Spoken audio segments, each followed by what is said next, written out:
The clock struck midnight on January 1, 2026, and somewhere in a modest house in Ohio, a factory worker named Sarah checked her bank account. The number staring back at her was smaller than last year. Gas was cheaper, yes. Trump had promised that. But her grocery bill had doubled. Her health insurance premium had jumped 40%. And the extra $1,000 she'd hoped to save for her daughter's college fund? Gone. Vanished into the black hole of rising costs that nobody in Washington seemed able, or willing, to fix. 2,000 miles away, in a penthouse overlooking Manhattan, a hedge fund manager named Marcus poured champagne. The S&P 500 had just closed at record highs. His portfolio was up 38% for the year. The tariffs Trump kept threatening and then delaying had created perfect trading opportunities. Every Trump tweet was a chance to make millions. Every Fed meeting a gold mine. Marcus didn't care about Sarah in Ohio. He didn't need to. In Trump's America, if you had money, you were winning.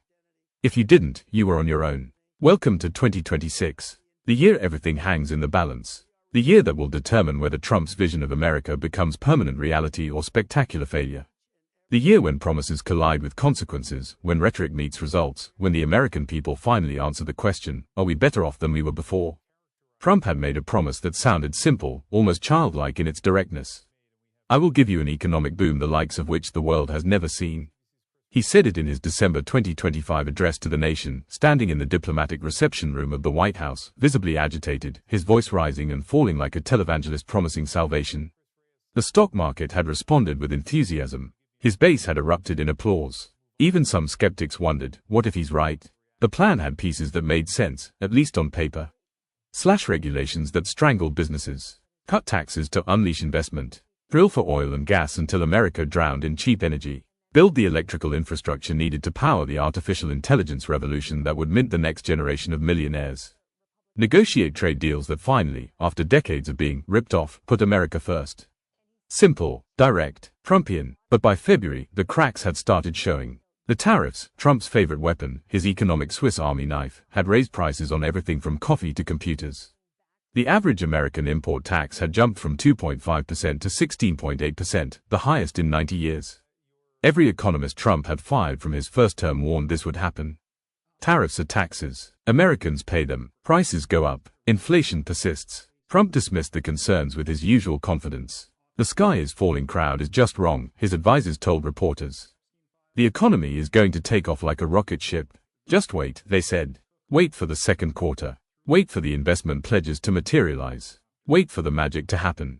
But Americans were tired of waiting. They wanted results, not promises. The promised investments sounded impressive in press releases. Japan pledging $550 billion. South Korea promising $350 billion. Saudi Arabia vowing a full trillion. The European Union supposedly committing $600 billion. Trump had crowed about $21 trillion in investment flowing into America. But when reporters dug deeper, most of these pledges were vague corporate announcements, recycled from previous administrations, or stretched over decades. The actual new investment hitting American soil, a fraction of what Trump claimed. Meanwhile, the job market was telling a different story. From January through April 2025, employers had added an average of 122,750 jobs per month. Not spectacular, but steady. Then Trump announced his comprehensive tariff regime in April. Everything changed. From May through October, monthly job gains averaged just 17,000. Unemployment had climbed from 4% in January to 4.6% by November. The manufacturing jobs Trump had sworn to bring back, they were disappearing. Again, Trump blamed Democrats. Always Democrats. They'd shut down the government in October, he claimed, killing job growth. Never mind that Republicans controlled both chambers of Congress. Never mind that his own advisors had told him the tariffs would cause short-term pain. Never mind reality. In Trump's world, failure was always someone else's fault. Success was always his achievement. But polls don't lie, even when politicians do. By mid-2026, only 36% of Americans approved of Trump's handling of the economy. 45% said high prices were the primary concern. More than half believed America was already in a recession, regardless of what official statistics claimed. The University of Michigan's Consumer Sentiment Index had crashed to 57.9, the lowest reading in its entire history. Americans didn't feel the boom Trump promised. They felt the squeeze. Trump's answer to declining popularity was vintage Trump, promise more. In his December address, he teased someone who believes in lower interest rates by a lot to replace Jerome Powell as Fed chair. Powell's term expired in May 2026, and Trump was already shopping for a replacement who'd do what Powell wouldn't: cut rates aggressively, consequences be damned. Trump wanted cheap money pumping through the economy just in time for midterm elections. The economy could deal with the hangover later, much later, after November. He also promised some of the most aggressive housing reform plans in American history. The details remained mysteriously absent, but the framing was classic Trump: big, bold, historic. Everything Trump did was historic, even when it wasn't. But housing costs were crushing Americans, and they wanted solutions, not superlatives. Rent was eating 40, sometimes 50% of take-home pay. Mortgages were unaffordable, and Trump's only concrete action had been eliminating regulations that protected renters and favored developers. Developers like Trump, the warrior dividend, was perhaps the most cynical move. Trump announced that 1.4 million military service members would receive checks for exactly $1,776, a number chosen not for economic logic but for patriotic optics. The founding year of America. Brilliant marketing. The checks would be funded, Trump claimed, entirely by tariff revenue. Never mind that tariffs were already being used to justify deficit spending elsewhere. Never mind that the math didn't work. Never mind that veterans groups pointed out that real support would mean better healthcare, housing assistance, and mental health services, not a one-time gimmick check. Trump knew Americans loved symbols more than substance. But there was one promise Trump might actually keep: the economic boom. Not for everyone, not for Sarah in Ohio, but for Marcus in Manhattan and his friends. 2026 was shaping up beautifully. The stock market, despite every economic warning sign, kept climbing. The S&P 500 was up 17% for 2025, and analysts predicted even bigger gains in 2026. Why? Artificial intelligence. The AI boom had reached religious fervor. Companies were spending hundreds of billions building data centers, buying NVIDIA chips, training models that promised to revolutionize everything. Whether AI would actually deliver those promises was irrelevant. Markets ran on belief, and belief was abundant. Trump had embraced AI with his typical enthusiasm for whatever made rich people richer. His administration fast-tracked approvals for data centers and power plants. It stripped away environmental reviews that slowed construction. It gave tech companies whatever they wanted, whenever they wanted it. Google, Amazon, Microsoft, Meta, they were building the infrastructure of the future, and Trump made sure nothing got in their way. Not unions, not regulations, not communities worried about their water supplies powering thirsty server farms. But that infrastructure needed electricity. Massive amounts of it. The Texas grid was already struggling. The PJM power market, serving 65 million people from Illinois to New Jersey, had just released results showing it was short the equivalent of 6 large nuclear reactors. To guarantee reliability, prices had hit record levels. Estimates put the cost increase at $16 billion annually, costs that would be passed directly to consumers. Americans would pay to power Google's AI experiments. They had no choice. Trump called it progress. Critics called it corporate welfare disguised as innovation. If Trump's domestic policy was chaos wrapped in confidence, his foreign policy was something even stranger: nostalgia for a world that never existed. In December 2025, the Trump administration released a new national security strategy that shocked America's allies and delighted its rivals. The document read less like a strategic framework and more like a nationalist manifesto, dripping with contempt for the international order America had built and defended for 80 years. Russia, the country that had invaded Ukraine, that threatened NATO's eastern members, that interfered in American elections, was barely criticized. The strategy didn't call Russia an adversary. It didn't mention Russian aggression in stark terms. Instead, it emphasized strategic stability with Moscow and suggested the real problem was European, unrealistic expectations about defending Ukraine. Trump wanted a deal with Putin. Any deal. He'd blame Ukraine for the war, pressure Zelensky to surrender territory, and call it peace. Never mind that ceding Ukrainian land would reward Russian imperialism. Never mind that it would signal to every dictator on earth that conquest works. Trump wanted out, and Putin was happy to help him leave. But while Trump soft-pedaled Russia, he hammered America's NATO allies. The strategy document accused European nations of trampling on basic principles of democracy to suppress opposition.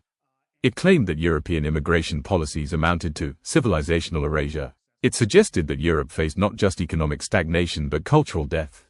These weren't diplomatic phrases. These were the talking points of far-right nationalist parties that Trump openly courted.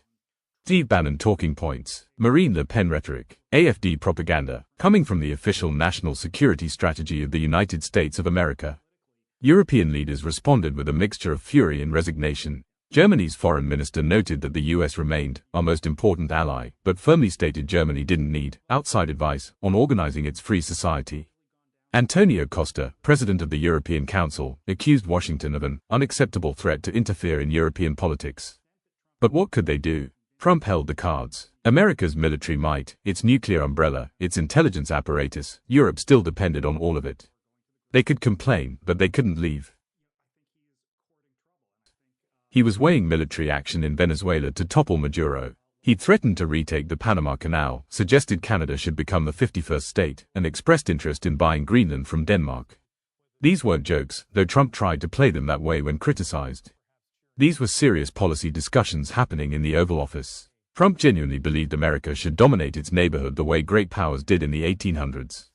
Might makes right. The strong do what they will. The weak suffer what they must. It was Thucydides in a red tie, imperialism rebranded as America First. But there was a problem with Trump's 19th century playbook. China and Russia were playing the same game, and they were better at it. Beijing was investing billions through its Belt and Road Initiative, building infrastructure across Africa, Latin America, and Asia without attaching the moral lectures Americans always included. Russia was forging alliances with authoritarian regimes that Trump scorned. Both countries were exploiting resentment of American power, particularly American hypocrisy, lecturing the world about democracy while destabilizing governments, preaching human rights while supporting Israel's Gaza campaign. Trump thought naked power politics would work because America was powerful. He didn't understand that power without legitimacy is brittle. That allies matter. That trust, once broken, is almost impossible to repair. His national security strategy assumed American dominance was eternal, that other countries had no choice but to accept American terms. But the world was watching America's political chaos, its societal fractures, its inability to build infrastructure or educate its children or house its people. And they were wondering, is this really the country we should follow? By mid-2026, the biggest question facing America wasn't foreign policy or economic policy. It was existential. Could American democracy survive Trump? The question sounded melodramatic, the kind of thing partisan Democrats said to fundraise. But serious analysts, sober-minded scholars, even some Republicans were asking it privately. Because Trump wasn't just pushing policy boundaries. He was testing whether democratic institutions could constrain a president who viewed constraints as obstacles to be bulldozed. For November 2026 had become a flashpoint before a single vote was cast. David Graham's reporting for The Atlantic had documented how Trump was already laying groundwork to contest results he didn't like. New voting restrictions were being implemented in Republican-controlled states. Legal challenges were being filed against election procedures. The administration was pressuring state officials to alter voting systems. And most ominously, Trump had begun using the military in domestic situations that previous presidents had avoided. The Posse Comitatus Act of 1878 prohibits using military forces to enforce laws inside the United States. But Trump had found workarounds. He'd federalized National Guard units for border operations. He deployed D.C. National Guard troops to the Capitol citing a crime emergency, a deployment that conveniently gave him control over military forces in the city where Congress met. Republican governors in 5 states had sent their National Guard troops to assist. A precedent was being established. The president could deploy military forces domestically, and Congress seemed powerless to stop it.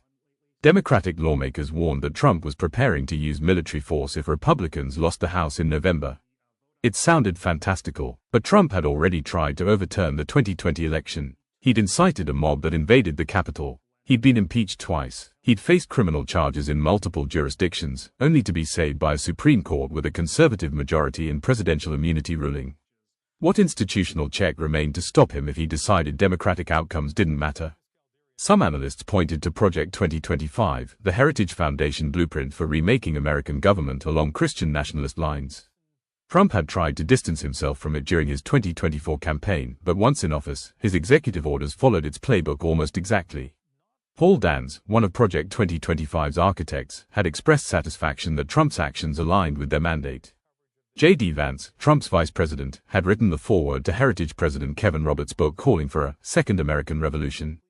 Russell Vought, Trump's budget director and a Project 2025 contributor, had drafted executive orders ready for immediate implementation. The project's goals were sweeping: return health and human services to being the Department of Life, focused on banning abortion nationwide, eliminate diversity programs across federal government, stack federal agencies with political loyalists, expand presidential power dramatically, and systematically dismantle the administrative state that regulated corporations and protected citizens. In other words, make Trump's vision permanent. Make reversal impossible. Make democracy optional. Critics warned that if Republicans held Congress after 2026 midterms, Trump would accelerate this agenda dramatically. They noted his threats to fire Jerome Powell, his purge of career civil servants, his attacks on any institution that challenged him. They pointed to his embrace of authoritarian leaders abroad, Putin, Bolsonaro, Orban, and wondered when Trump would import their tactics fully to America. They saw not a president but a would-be autocrat, testing daily how much he could get away with. Supporters dismissed this as hysteria. Trump was draining the swamp, they said. He was fighting the deep state that had sabotaged his first term. He was keeping promises while his enemies tried to destroy him. He was making America great again, and if that required breaking some eggs, or norms, or laws, or constitutional traditions, so be it. MAGA didn't stand for, let's have a conversation about institutional integrity. It stood for winning, whatever it took. The reality was probably somewhere between these extremes, but where exactly was the question? Trump genuinely believed he was saving America. He also genuinely believed that saving America required Trump having unchecked power. He saw no contradiction. His supporters saw a warrior. His opponents saw a threat. And everyone, on all sides, understood that 2026 would reveal which vision was right. In California, Governor Gavin Newsom, a likely 2028 presidential candidate, was preparing a ballot initiative to alter voting districts to weaken Republican candidates. Illinois and Maryland were considering similar redistricting measures. Democrats weren't passive victims. They were fighting back with every tool available. But their tools were legal challenges and voting reforms. Trump's tools included the military and executive orders. Asymmetric warfare was already underway, and nobody knew where the boundaries were anymore.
Sarah in Ohio didn't follow political theory. She didn't read national security strategies or worry about the Posse Comitatus Act. She worked 50 hours a week at a factory that might or might not survive Trump's tariffs. She paid bills that kept getting bigger. She watched her daughter's college dreams slip further out of reach every month. And she had a decision to make in November 2026, vote for Republicans who promised everything would get better if she just gave them more time, or vote for Democrats who promised to fix everything Republicans broke. She didn't trust either party. Polls showed most Americans felt the same way. Congressional approval rating hovered near record lows. Trump's approval sat at 40%, his base, unwavering, unbreakable, but not growing. Democrats led generic ballot polls by modest margins. The Senate map favored Republicans. The House was a toss-up. Everything would come down to turnout, to persuasion, to whether people like Sarah decided things were bad enough to vote for change or not bad enough to risk it. Trump knew the stakes. He'd admitted to the Wall Street Journal that he couldn't predict whether Republicans would hold the House. "I can't tell you. I don't know when all of this money is going to kick in," he'd said, referencing his investment pledges. It was a rare moment of honesty. The economic boom he'd promised hadn't arrived. Maybe it would in the second quarter, as his advisors kept insisting. Maybe it wouldn't. Maybe voters would reward potential over results. Maybe they wouldn't. The Warrior dividend checks would go out in October, Trump's team confirmed. Perfectly timed, $1,676. A number seared into American consciousness since elementary school. Some veterans would see it as a slap in the face. "Here's $100 for your service, now shut up about healthcare." Others would cash the check and feel grateful. Trump was betting the latter group was bigger. He was also betting that gas prices staying low would matter more than grocery prices staying high. That the stock market hitting records would impress people even if they didn't own stocks. That his tough guy rhetoric on immigration would energize his base more than the images of separated families would anger his opponents. He was betting, as always, that style would trump substance, that vibes would beat facts, that his unique ability to dominate headlines would carry him through. By October 2026, the picture would be clear. The economy would either be booming or bust. The promised investments would either materialize or evaporate. Jobs would either surge or stagnate. Inflation would either cool or rage. Trump's foreign policy would either look strategic or chaotic. NATO would either remain intact or fracture. Ukraine would either survive or surrender. China would either negotiate or invade Taiwan. And American voters would decide what all of it meant. But here's what was already clear in the early months of 2026, America was splitting. Not slowly, not metaphorically, but genuinely fracturing into two nations that happened to share borders. One nation believed Trump was a savior, the other a threat. One saw his policies as necessary disruption, the other as reckless destruction. One trusted his promises, the other remembered his lies. And neither side could convince the other anymore. They lived in different information ecosystems, consumed different media, believed different facts, operated on different moral frameworks. Sarah didn't know which nation she belonged to. She'd voted for Trump in 2016 because she wanted change. She'd voted against him in 2020 because the change had hurt. She'd voted for him again in 2024 because she thought maybe he'd learned, maybe he'd be better, maybe this time would be different. Now she wasn't sure. The checks in her bank account kept shrinking. The promises kept flowing, and November kept getting closer. Across America, millions of people like Sarah were doing the same math, asking the same questions, feeling the same anxiety. They didn't want political theory. They wanted to afford groceries and rent. They didn't care about great power competition. They cared about whether their kids would have better lives than they did. They didn't follow every Trump tweet or parsing every policy nuance. They just wanted things to work. And in 2026, things weren't working. Not for most people. Marcus in Manhattan was fine. The hedge fund managers and tech executives and corporate executives were thriving. But Sarah and her neighbors and millions like them were treading water, barely keeping their heads above the rising tide of costs and declining opportunities. They were the people Trump claimed to champion. They were the forgotten Americans he'd promised to remember. And they were still waiting for their turn.